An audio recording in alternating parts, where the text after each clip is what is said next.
paradigm shift in business. If you're in business now, if you're in business or starting business, hopefully what this seminar does for you is gives you a paradigm shift. And if you don't know what a paradigm shift is, I'm going to tell you a 1-minute quick story that will illustrate a paradigm shift.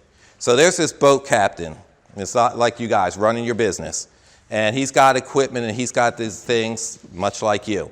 But it's nighttime, it's foggy. And his forward-looking radar happens to be down right at the time. Well, they see an oncoming light. And so the radio operator gets on the radio and he says, "Hey, you're in a direct course with us. Please change your course." And so the radio operator on the other end comes back and the voice says, "Well, you're in a direct course with us. Please change your course."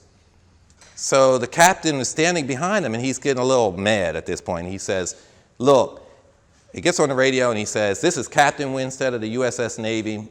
Change course now." And the other voice comes back and says, "Well, sir, this is Ensign Brown, and I really think you should change course." So the captain, still irate, mad, knowing where he wants to go, gets back on there and he says, "We are a USS destroyer, move now." And the other voice comes back and says, "We're a lighthouse." Okay, did you know that story? Yeah, she already wrote it down. Look at that, she wrote the answer. Okay, look, the point of the story is simple. The captain got another piece of information, changed the way they were going. And so, same thing in business. Some of you that want to start a business might be thinking you want to go one way. Maybe this seminar is going to lead you to look at and go a different way.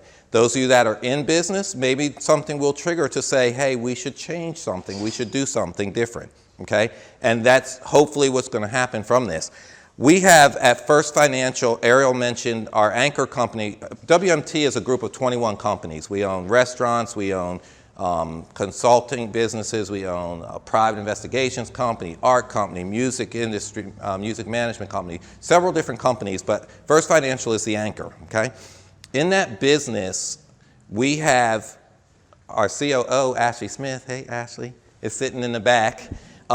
Ashley is 29 years old and runs 21 companies. She's been here since, with us for about 5 years, since right after she got out of school. I think she said we were her first real job. Okay. Now, what I'm trying to say from that is you have to utilize the talent that you have. I don't care how old they are. I don't care how much inexperience they have. You need to look for the gems within your own organization. You need to use everybody's strengths and skills. Because as young as she is, and the fact that I've been, I think, let's see, I graduated, what year were you born? I graduated from business school in 1990. So I graduated when she was a very young child. But yet there are times when Ashley and Ariel will say to me, whoa, time out, this idea or this thing you're trying to do, it doesn't sound like a good idea.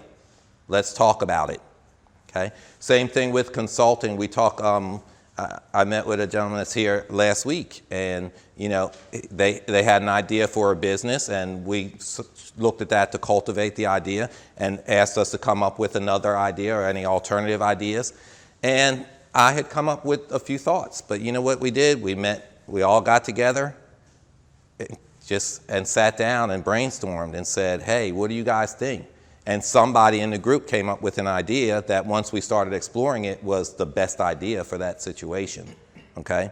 So you can't get so pig-headed and so sure that you know the right way to do things that you ignore common sense, okay?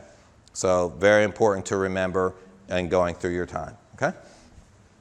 Now, we do not have the folder, so can y'all bring me out just a blank, one of those folders so I can hold up a piece of paper as we're going? There's going to be a multicolored paper. It should be the first paper in your folder. I've got somebody here from Eagle Eye Tax Services, so if he doesn't learn something from this, he can at least testify to it. This document right here, this is something that I wrote for Kiplinger's magazine some years ago. And this looks at corporate structure. If you remember, I asked you all what kind of companies you are, what corporate structure you are, okay? Now, if you notice, there was one person in here that said he was an S-Corp, okay? That is typically going to be your least expensive option for taxes. Would you agree, Clarence? Yeah. For a business that's profitable? Okay. All right. But an S-Corp has its own drawbacks as well. Now, I would expect somebody that does taxes to understand that the S Corp is the lowest form of taxation in most cases. When I talk now, guys, make sure you understand this is not for every situation.